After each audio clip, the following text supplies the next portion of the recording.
Mikel Arteta is a genius with a plan.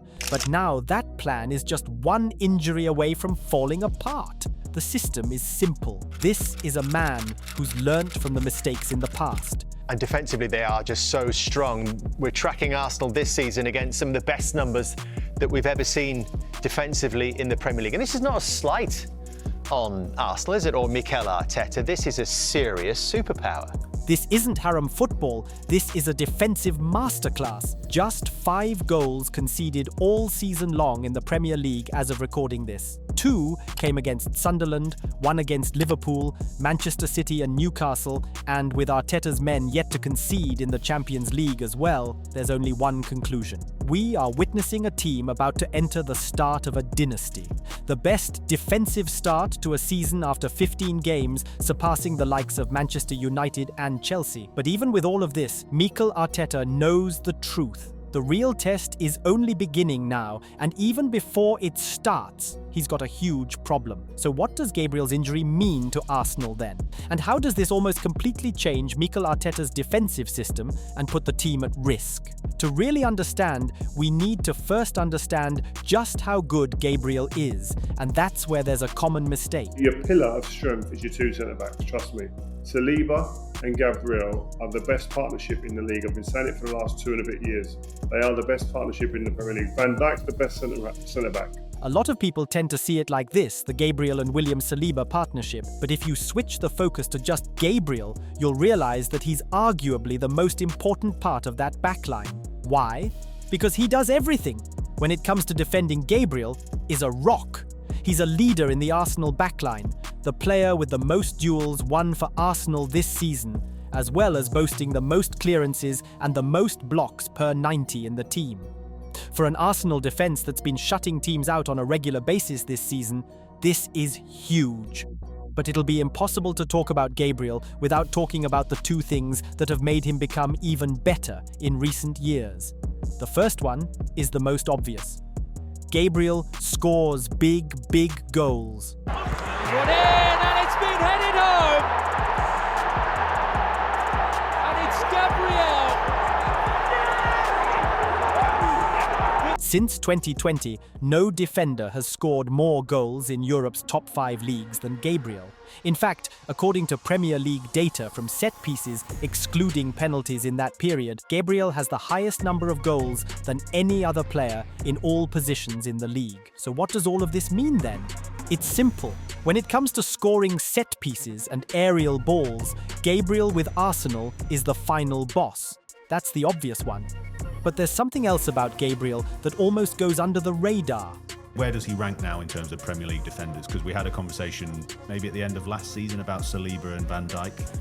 But is Gabriel now the more kind of totemic, the more leader of that Arsenal backline? Like, how are we viewing him? Because, as I say, he's gone from, in my mind, a player that I was always like, Arsenal at some point are going to have to replace him, to even the start of last absolutely season, incredible. Even the start of last season, that was part of the conversation. There was talk of him maybe moving on, and you're right. He's grown in stature remarkably. It's kind of that's the word too. It's stature, and it's like and in leadership and presence, and I don't know. You see it. You know, I've written a piece about. It's this, the stuff he brings that doesn't need data to interpret. Leadership. Gabriel has now become a leader in that Arsenal team.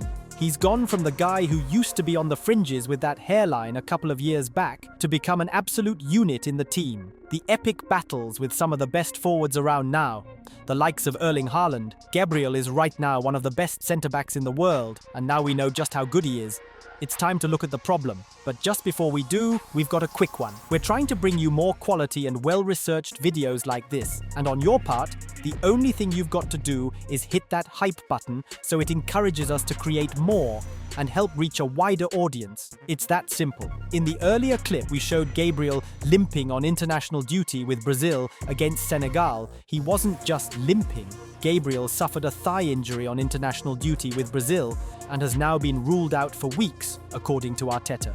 the problem gets worse. We just talked about how good Gabriel is and what he brings to the team. Arteta's biggest problem isn't just thinking of how to replace him alone. He's first got to deal with arguably the toughest period of the season so far in the calendar for Arsenal. That run-in from now to December looks insane. A North London derby against Spurs as of recording this. 3 days later, they play Bayern Munich in the Champions League in a top-of-the-table clash. A London derby against Chelsea 4 days after. That's 4 tough games on the spin, and we haven't even gotten to the December schedule yet. In the coming month, they've still got to play the likes of Aston Villa twice, Club Brugge, Everton, and then a second New Year fixture against the defending champions Liverpool.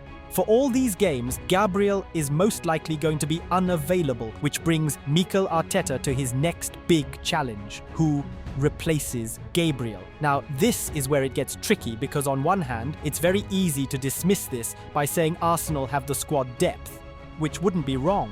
This season, they've strengthened, particularly in defence. They signed 21-year-old Christian Mosquera from Valencia for £13 million and Piero Hincapié from Bayer Leverkusen on loan with an option to make the deal permanent next summer for £45 million. 2 new centre-backs that don't just add depth to the position, but also indicate Arteta's plan to be as versatile as possible in defence with his options.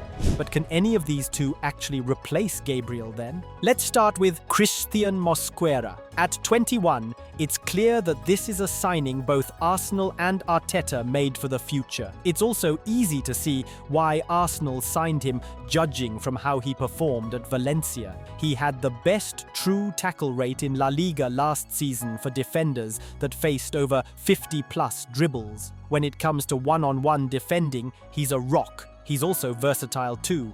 He can play either at right or left centre-back, play in a back 3 and can even play right-back. Or the fact that in the last 2 seasons, Mosquera has made more starts, more minutes and had more appearances than any other player in Europe's top 5 leagues. There's a lot to look forward to with Christian Mosquera, but when it comes to replacing Gabriel, there's one big problem. Aerially, Mosquera isn't as dominant. In fact, he struggles. He had one of the worst aerial duel win rates among La Liga centre-backs last season, winning just 51% of his aerial duels. In the context of what Gabriel adds to the team going forward aerially, this is bad. His passing isn't as solid either. At best, he's good at safe sideways passes and occasionally bringing the ball out of defence. Of course, there's the fact that Mosquera is still only 21 and has a lot to learn.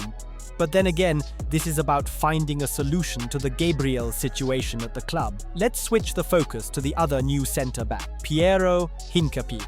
At 24, he's already a standout. Over 200 appearances for both club and country in this time frame.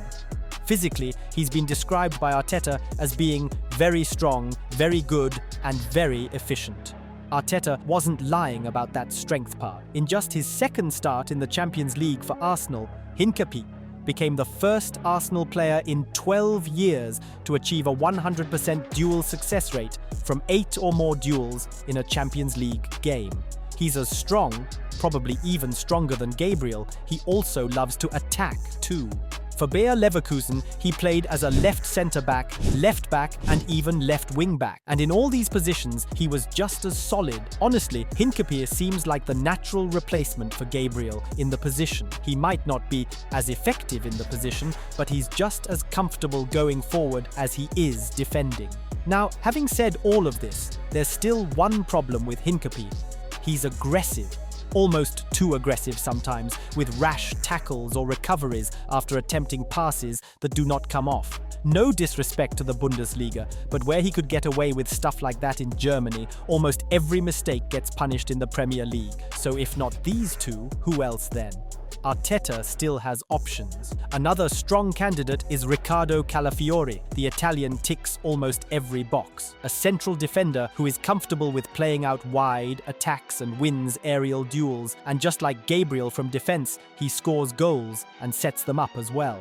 3 goal contributions this season, including that winner against Manchester United at Old Trafford on the opening day. But again, there's one problem. Switching Calafiori from left-back to centre-back means Arteta ultimately has to tinker with a system that has worked so far. Calafiori, alongside Jurrien Timber, have been huge threats at both left and right full-back for Arsenal this season, both knowing when to overload and invert, both with the ability to provide final balls in the opposition's half when the team attacks.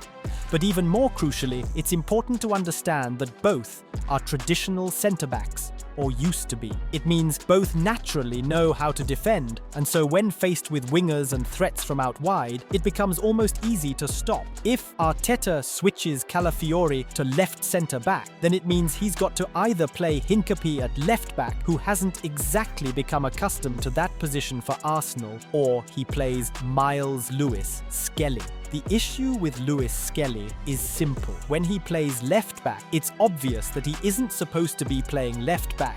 He's almost too good when he's on the ball to be tasked with handling threats out wide.